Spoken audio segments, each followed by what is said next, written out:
7 మాటల్లో నుండి 2వ మాటను మనం ఈ దినం ధ్యానిద్దామండి. చదవండి. లూకాసు వార్త 23వ అధ్యాయం 43వ వచనాన్ని.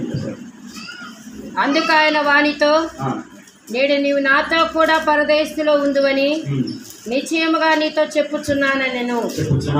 ఆమేన్. ప్రియ దేవుని బిడ్డలారా, ప్రభు అయిన యేసుక్రీస్తు ఏ పాపం ఎరగనప్పటికీ ఆ రోమ సామ్రాజ్యం, రోమ ప్రభుత్వం ఆయన ఒక దోషిగా పరిగణించి ఆయన 2 దొంగల మధ్య ఆయన సిలువ వేయడానికి ఒక ఆజ్ఞ అయితే జారీ చేసింది. అయితే ఆ 2 దొంగల మధ్య ఆయన సిలువలో ఉన్నప్పుడు ఒక నేరస్తుడైతే తను లోకానుసారంగా తను దొంగగా జీవించినప్పటికీ ఏమాత్రం పశ్చాత్తాపం లేకుండా, నువ్వు దేవుడు అయితే నువ్వు రక్షించుకొని మమ్మల్ని కూడా రక్షించవచ్చు కదా అనే ఒక మాట తను మాట్లాడుతూ ఉంటాడు. అయితే మరొక దొంగ అయితే మాత్రం నీవు అదే దోష శిక్షణలో ఉండి కూడా నువ్వు పాపం అనేది ఎరగకుండా ఉంటావా అని అక్కడ సంభాషణ మనం చూస్తుంటాం. అయితే ఒక విశ్వాసికైనా కానీ ఎవరికైనా కానివ్వండి, నేను ఒక దొంగని, ఒక వ్యభిచారిని అనే మాట తనకి రావాలంటే మొదటిగా దేవుని వాక్యం తన హృదయంలో ఉండాలి.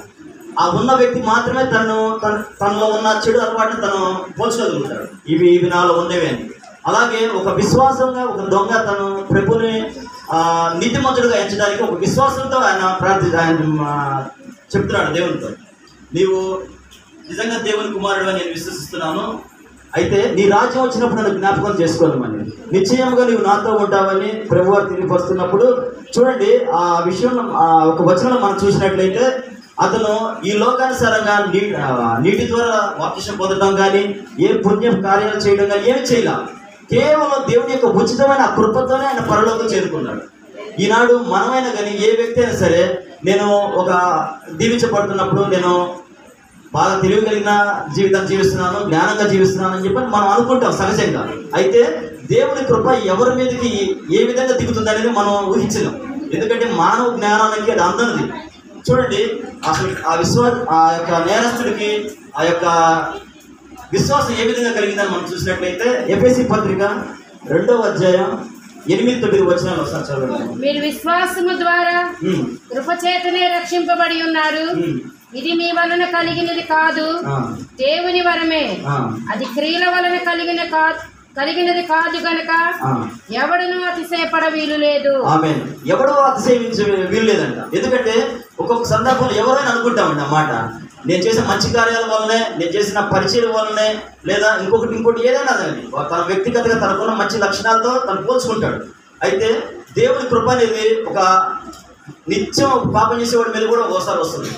చూడండి, మన కొర్నేలి ఒక సందర్భంలో పేదలను పిలిచి తన ఇంట్లో కూడా పెట్టుకున్నప్పుడు ఏమండి ప్రార్థించగా అన్యుల మీద కూడా దేని యొక్క పరిశుద్ధాత్మ దిగి వచ్చిందని చెప్పని మనం ఆ వచనాల్లో మనం చదువుతాం. అయితే ఎవరిని ఏ క్షణాన్ని ఆయన ఎన్నుకుంటాడు అనేది ఆయన యొక్క చిత్తం, ఆయన యొక్క ఆధీనంలోనే ఉంటుంది. అది మన ఆధీనంలోనే ఉండదు. చూడండి, ప్రియ దేవుని బిడ్డలారా, ఒక ఫ్యామిలీ నాకు తెలుసండి, తన భార్యాభర్తలు 2 విషయంలో కూడా భార్య ఎంతో భక్తిపరురాలు. అయితే భర్త మాత్రం మందిరానికి వచ్చేవాడు కాదు, రక్షణ పొందిన వ్యక్తి కాదు.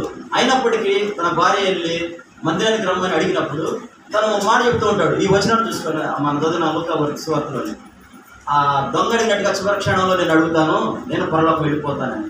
అయితే ప్రియా దేవుని బిడ్డలారా, అతనికి ఆ విశ్వాసం కలిగిందంటే అది దేవుని కృప వల్లనే కలుగుతుంది. ఎందుకంటే తను మందిరానికి రాలేకపోవచ్చు, కానీ ఇక్కడ మనం ఆ వచనాన్ని మనం చూసినట్లయితే ఆ దొంగ కూడా ఏ మంచి కార్యాలు చేయాల, లోకానుసారంగా తను బాప్తిసం పొందాల, అయినప్పటికీ ఆయన తను వెళ్ళాడు. అయితే అదే విశ్వాసంతో తను కూడి ఉన్నాడు కనుక బహుశా అతను కూడా వెళ్ళి ఉండొచ్చు, అట్లా ఆ విధంగా వెళ్ళి ఉండొచ్చు. అయితే ప్రియ దేవుని బిడ్డారా, ఎవరిని ఏ క్షణాన దేవుడు పిలుచుకుంటాడు, ఆయన కృప ఎవరి మీద ఉంటుంది అనేది ఆయన యొక్క చిత్తమే.